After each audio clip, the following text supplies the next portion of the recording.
One piece chapter 1166 అయితే వచ్చేసింది. And ఈ చాప్టర్ లోనే మన డేవిడ్ జెబెక్ యొక్క ఎండ్ కూడా జరగబోతుంది. కానీ తన డెత్ లో ఒక ట్విస్ట్ ఉంది కదా, అది నేను ఎక్స్పెక్ట్ చేయలా. మన ఓడా సెన్సెమన్తో ఆడేసుకున్నారు. అసలు అది చూసిన తర్వాత నాకు ఎంత విరక్తి పుట్టిందంటే ఆ క్యారెక్టర్ మీద బాబాయ్ నేనైతే మాటలు చెప్పలేను, మీరే చూడండి. సో ఇంకేం నేర్చుకుంటే స్టార్ట్ దిస్ వీడియో. ఈ చాప్టర్ ని స్టార్ట్ చేసే ముందు మనం సోనన్ జంప్ యొక్క కవర్ ప్యానల్ గురించి కాసేపు మాట్లాడుకుందాం. మీరు ఈ కవర్ ప్యానల్ లో చూస్తే ఫైనల్లీ మన రాక్ డి జెబెక్ యొక్క అఫీషియల్ కలర్ అయితే రివీల్ చేశారు. మీరు ఇక్కడ చూసుకోవచ్చు, తన హెయిర్ కలర్ వైట్ ఇంకా బ్లూ ఉంది. ఇది చూసి buggy fans ఆనందపడుతున్నారు.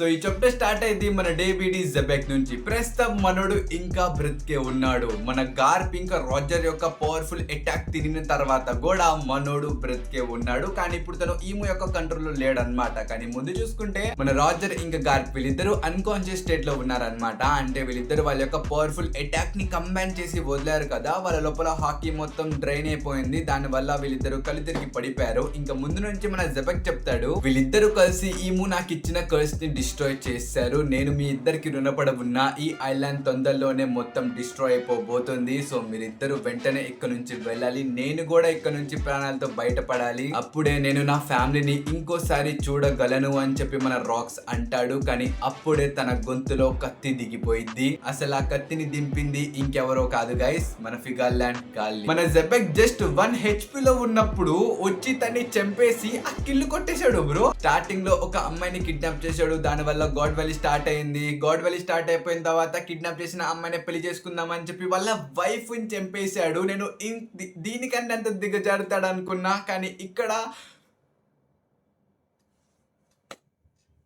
But end of the day మన ఫిగాల్లాండ్ గాలి కూడా ఒక సెలిస్టియల్ డ్రాగన్ కాబట్టి తన నుంచి మనం మంచి పనులు ఎక్స్పెక్ట్ చేయకూడదు. సెలిస్టియల్ డ్రాగన్స్ కమ్ ఇలాగే ఉంటారు. దీని తర్వాత సీన్ షిఫ్ట్ చేసి మనకి రాజర్ ఇంకా గబాన్ దగ్గరికి తీసుకుని వెళ్తారనమాట. ప్రస్తుతం మన గబాన్ మన రాజర్ ని పట్టుకొని పరిగెడుతూ ఉంటే మన రేలీ మన గార్ప్ ని పట్టుకొని పరిగెడుతూ ఉంటాడు. నాకు తెలిసి మన ఫిగాల్లాండ్ గాలి రాక్స్ ని చంపేసిన తర్వాత వీళ్ళిద్దరిని కూడా చంపడానికి వచ్చుంటాడు. కానీ మన గబాన్ ఇంకా రేలీ వీళ్ళిద్దరూ కలిసి వీళ్ళని సేవ్ చేసుకొని పరిగెడుతున్నారు అనుకుంటున్నా.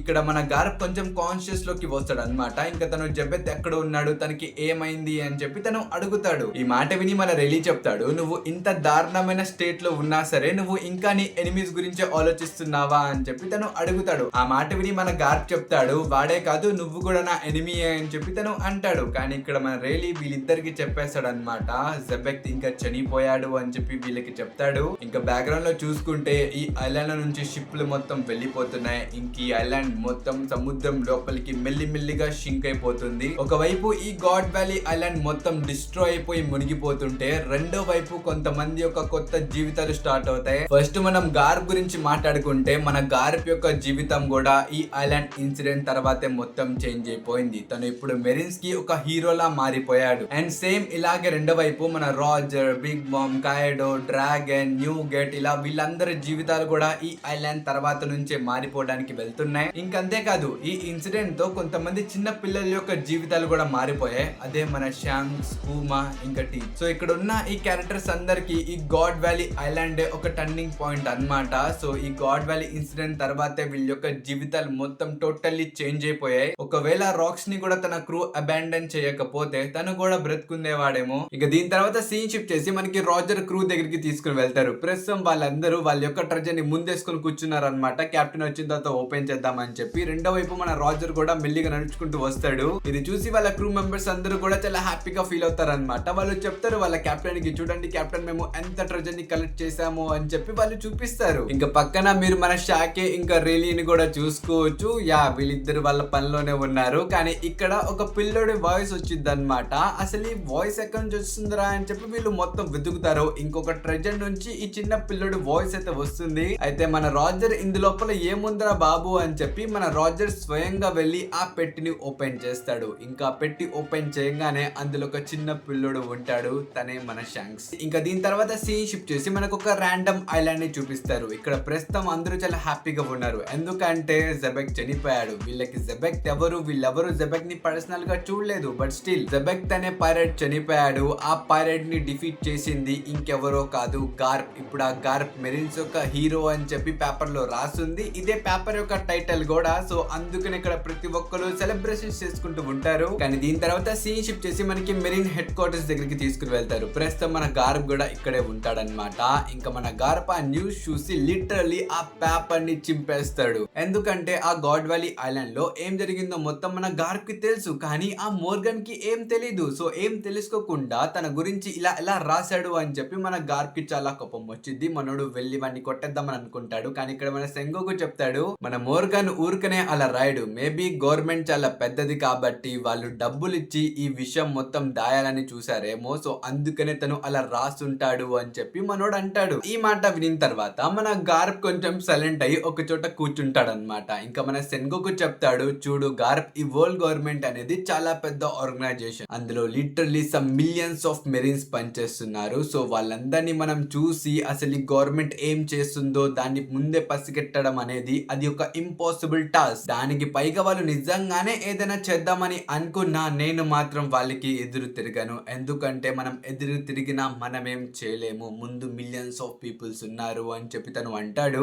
ఈ మాట వినిన తర్వాత మన గార్ప్ కి ఎక్కడో కాలిది. తను లిటరలీ సెన్గోకుని కొట్టడానికి వెళ్ళిపోతాడు. ఇక్కడ మన గార్ప్ చెప్తాడు, ఒక చిన్న ప్రమోషన్ కోసం నువ్వు ఒక కరప్టెడ్ మెరీన్ గా మారిపోతే నువ్వు చూసే లాస్ట్ పర్సన్ ని నేనే అవుతానని చెప్పి తను అంటాడు. ఇండైరెక్ట్లీ ఇక్కడ మన గార్ప్ నువ్వు కరప్టెడ్ అయితే నేను నిన్ను వచ్చి చంపేస్తానని అంటున్నాడు. ఈ మాట వినిన తర్వాత మన సెన్గోకు కొంచెం నవ్వుతాడనమాట. నువ్వు నన్ను ఇలా చెక్ లో పెట్టగలవు, అందుకనే నువ్వు నా బెస్ట్ ఫ్రెండ్ అని చెప్పి ఇక్కడ తను నవ్వుతూ ఉంటాడు. కానీ హఠాత్తుగా ఇక్కడ సిచ్యువేషన్ మొత్తం చాలా సీరియస్ గా అయిపోయింది అనమాట. ఇక్కడ మన సెన్గోకు చెప్తాడు, ఇంతకీ నువ్వు ఇప్పుడు మెరీన్స్ ని క్విట్ చేయడానికి వెళ్తున్నావా గార్ప్ అని చెప్పి తను అడుగుతాడు. దానికి మన గార్ప్ సమాధానంగా చెప్తాడు, లేదు, నేను ఇక్కడ ప్రొటెక్ట్ చేయాల్సింది ఇంకా చాలా ఉంది. సో ప్రస్తుతం నేనైతే మెరీన్స్ ని క్విట్ చేయను అని చెప్పి తను అంటాడు. ఇక దీని తర్వాత సీన్ షిఫ్ట్ చేసి మనకి ఎల్బాఫ్ దగ్గరికి తీసుకుని వెళ్తారు. ప్రస్తుతం ఇక్కడ మన లోకి గుక్కి పెట్టి మరీ ఏడుస్తున్నాడు అనమాట. ఎందుకంటే తన ఐడల్ చనిపోయాడు. సో దట్స్ వై తను అక్కడ ఏడుస్తూ ఉంటాడు. ఇంకిక్కడే మనకు ఒక చిన్న ఫ్లాష్ బ్యాక్ ని చూపిస్తారు. ఈ ఫ్లాష్ బ్యాక్ లో మన జెబెక్ట్ వచ్చి చాలా సార్లు అడిగాడనమాట మన కింగ్ హరల్ ని నాకు లో జాయిన్ అవ్వ అని చెప్పి. కానీ ఇక్కడ మన కింగ్ హరల్ ప్రతిసారి నో చెప్పేవాడు. కానీ రెండో వైపు చూస్తే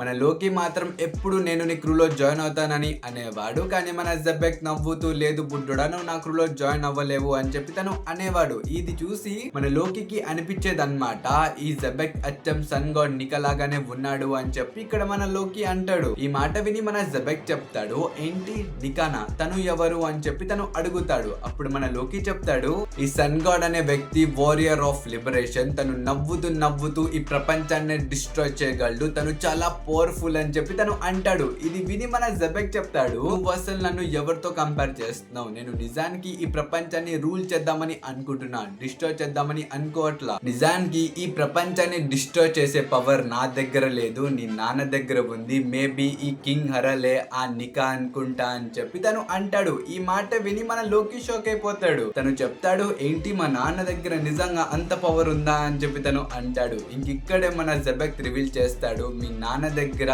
గలేలా కంపెనీ యొక్క వారియర్స్ ఉన్నారు. వీళ్ళు ఒక షిప్ బిల్డర్స్, వీళ్ళు షిప్పుల్ని తయారు చేస్తారు. ఇంకంతే కాదు, వీళ్ళ లోపల ఏన్షియంట్ జాయింట్ బ్లేడ్ కూడా ఉంది. వాళ్ళు లిటరల్లీ చాలా అంటే చాలా పవర్ఫుల్. వాళ్ళ దగ్గర ఈ ప్రపంచాన్ని డిస్ట్రాయ్ చేసే పవరే ఉంది. కానీ వాళ్ళని కంట్రోల్ చేసేది ఒకే ఒక్క వ్యక్తి, అదే ఎల్బఫ్ యొక్క కింగ్. సో ప్రస్తుతం మన కింగ్ హరల్ చేతిలో ఇంత మ్యాసివ్ పవర్ ఉందని చెప్పి మన జెబెక్ట్ అంటుండు. ఈ మాట విని తర్వాత మన లోకి చెప్తాడు కూడా, అయితే మా నాన్న ఎందుకు నీతో జాయిన్ అవ్వట్లేదు, దానికి రీజన్ ఏంటో నీకు తెలుసా అని చెప్పి తను అడుగుతాడు. దానికి మన జెబెక్ట్ చెప్తాడు, maybe because of love. Simple గా చెప్పాలంటే మన జెబెక్ట్ యొక్క మీనింగ్ ఏంటంటే, మన కింగ్ హరల్ ఇక్కడ ఒక పీస్ఫుల్ కింగ్డమ్ ని తయారు చేద్దామని అనుకుంటున్నాడు. అంటే ఎల్బఫ్ ని ఒక పీస్ఫుల్ కింగ్డమ్ లా మార్చాలని అనుకుంటున్నాడు. సో దట్స్ వై తను ప్రతిసారి కూడా రాక్స్ ని రిజెక్ట్ చేశాడు అనమాట. ఎందుకంటే ఒక కింగ్ ఒక పైరట్ లా మారిపోతే ఆ కింగ్డమ్ కి వాల్యూనే ఉండదు. గవర్నమెంట్ వాళ్ళు తను ఒక పైరట్ కింగ్డమ్ లా చూస్తారు. ఒకవేళ నిజంగానే తను రాక్స్ యొక్క క్రూలో జాయిన్ అయిపోతే తను తీసుకున్న ఈ ఒక్క డెసిజన్ వల్ల తన కింగ్డమ్ లో ఉన్న ప్రతి చిన్న పిల్లడు కూడా సఫర్ అవ్వాల్సి వచ్చింది.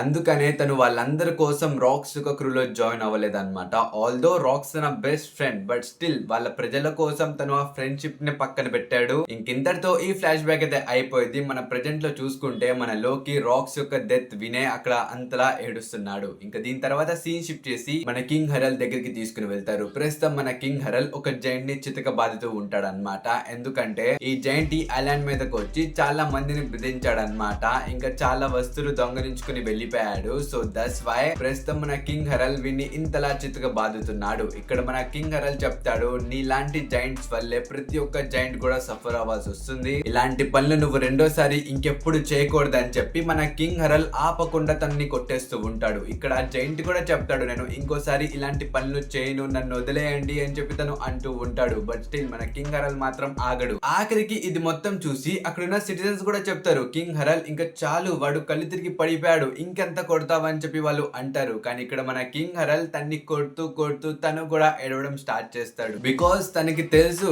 ఈ జైంట్స్ ఇలాంటి పనులు ఇంకా చేస్తూనే ఉంటే ఎవ్వరు వాళ్ళని యాక్సెప్ట్ చేయరు, అందరూ వాళ్ళని చూసి భయపడిపోతూ ఉంటారు. పైగా ఇదే మెయిన్ రీజన్ ఈ గవర్నమెంట్ ఎల్బఫ్ ని యాక్సెప్ట్ చేయాలని చెప్పి తను ఇప్పటి వరకు రాక్సికా లో జాయిన్ అవ్వలేదు. కానీ తను ఇలా చేయకుండా ఉండడం వల్లే తన ఫ్రెండ్ ఇవాళ చనిపోయాడు. ఐ థింక్ నా ఫ్రెండ్ కి అలా జరగడానికి కారణం కూడా నేనే. తనకి నా అవసరం ఉంది కానీ నేను తన్ని అబాండన్ చేసేసా, నా వల్లే తను చనిపోయాడని చెప్పి ఇక్కడ మన కింగ్ హెరల్ చాలా గట్టిగా ఏడుస్తూ ఉంటాడు. ఇంకా కాసేపు ఏడ్చిన తర్వాత తనకు అర్థమయ్యేది ఎంత ఏడ్చినా పోయినోడు మళ్ళీ రాడని చెప్పి. అందుకనే మన కింగ్ ఇక్కడ డిసైడ్ అవుతాడు, నేను ఇప్పుడు ఎలాగైనా నా మిషన్ ని కంప్లీట్ చేయాలని చెప్పి తను వెంటనే ఎల్బఫ్ కి వెళ్ళి అక్కడ కొంతమందితో మాట్లాడి తన ఇద్దరు కోరికలకి చెప్తాడు. సో ప్రస్తుతం ఎల్బఫ్ యొక్క బాధ్యత మొత్తం మీ చేతుల్లో పెడుతున్నా, మీరే దీన్ని రూల్ చేయండి అని చెప్పి తను షిప్ వేసుకుని డైరెక్ట్ గా మెరిన్ ఫోర్ట్ కి వెళ్ళిపోతాడు. ఇది చూసి ఆ మెరిన్ ఫోర్ట్ మొత్తం గాబరా అయిపోయింది అనమాట. అరే వీడిక్కడ ఏం చేస్తున్నాడు, మనల్ని చంపేయడానికి వచ్చేసాడా అని చెప్పి వాళ్ళందరూ కంగారు పడిపోతారు. కానీ ఇక్కడ జరుగుతుంది మొత్తం వేరేది. ఇక్కడ మన కింగ్ హెరల్ మెల్లిగా నడుచుకుంటూ మెరిన్ ఫోర్ట్ లోపలికి వస్తాడు. ఇంకా తను వెంటనే తన రెండు చేతులు తన తల మీద పెట్టుకొని తన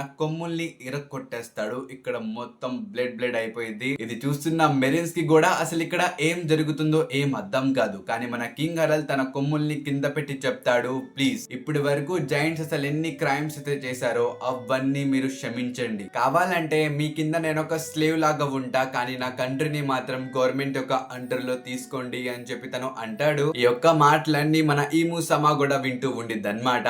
ఇంకా దీని తర్వాత సీన్ షిఫ్ట్ చేసి మనకి డ్రాగన్ దగ్గరికి తీసుకుని వెళ్తారు. ప్రస్తుతం మనోడు జైల్లో ఉన్నాడు అనమాట. దీనికి రీజన్ ఏంటంటే తను సుపీరియర్స్ మీద గన్ ఎత్తాడు. సో అందుకని తను తీసుకెళ్లి ఒక జైల్లో పడేశారు. ఇక్కడికి మన గార్బ్ కూడా వస్తాడు. తన్ని చూసి మన డ్రాగన్ చెప్తాడు, I hate you, I despise you అని చెప్పి తను అంటూ ఉంటాడు. ఈ బిహేవియర్ కి రీజన్ ఏంటంటే మన డ్రాగన్ అనుకుంటున్నాడు అనమాట, మన గార్బ్ కి మొత్తం ముందు నుంచి తెలుసు ఆ గాడ్ వ్యాలీలో చాలా మంది సివిలియన్స్ చనిపోవడానికి వెళ్తున్నారు. ఇది తెలిసిన తర్వాత కూడా మన గార్బ్ మెరిన్స్ ని ఆపలేదు. సో దట్స్ వై గార్బ్ ఐ హేట్ యూ అని చెప్పి ఇక్కడ మన డ్రాగన్ అంటున్నాడు అనమాట. ఆల్దో ఇది కొంచెం నిజం కొంచెం అబద్ధం, బట్ స్టిల్ మన డ్రాగన్ ఇక్కడ మెరిన్స్ లో ఉండను, నేను ఇక్కడ నుంచి వెళ్ళిపోతానని చెప్పి తను అంటాడు. ఆ మాట వినిన తర్వాత మన గార్బ్ కూడా తను ఆపడనమాట, కీస్ ఇచ్చేస్తాడు ఇక్కడ నుంచి వెళ్ళిపో అని. ఇంతటితో ఈ చాప్టర్ అయితే అయిపోయింది. ఐ హోప్ ఈ వీడియో మీ అందరికి నచ్చిందని అనుకుంటున్నాను. నచ్చితే మాత్రం మన ఛానల్ సబ్స్క్రైబ్ కూడా మర్చిపోమాకండి గైస్. ఇంకైతే ఇంతవరకు మనకు నెక్స్ట్ వీడియోలో.